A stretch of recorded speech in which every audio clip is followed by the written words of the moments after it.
Ngayong araw ay pinasundo ko nga pala ang aking ina kay kuya. Dahil sa 70 years niya dito sa mundo, ngayon yun ang mararanasan magpaganda. Dinala ko nga pala siya dito sa SR Glam Aesthetic and Wellness Clinic. Dito lang yan sa amin sa Camarine Branch. At ayun nga ay pinahiga na siya. At unang lang inilagay sa kanya ay ang cleansing para matanggal yung masamang elemento na sumama sa mukha niya. Kidding aside, para matanggal yung dead skin cells, langis at dumi sa mukha niya. Then after that, naranasan niya nga pala maging plato ngayon kasi ini-sponge nga daw yung mukha niya at ang sarap-sarap daw sa feeling.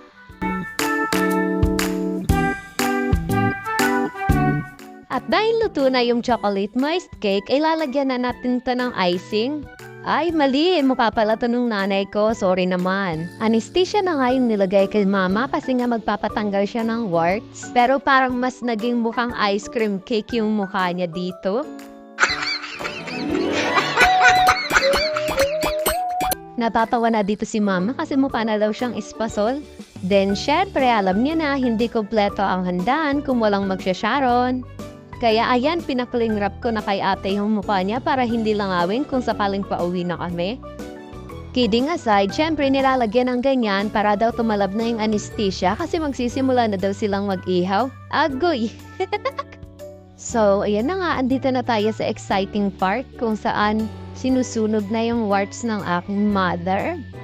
Oh, kaya sa mga mandiligaw dito sa nanay ko, siguraduhin yung may budget kayo sa pamper day niya, ha?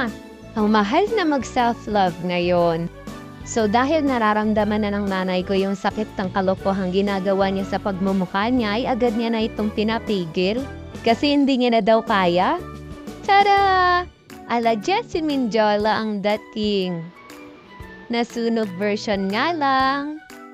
So that's all for today's video. Thanks for watching! Dada!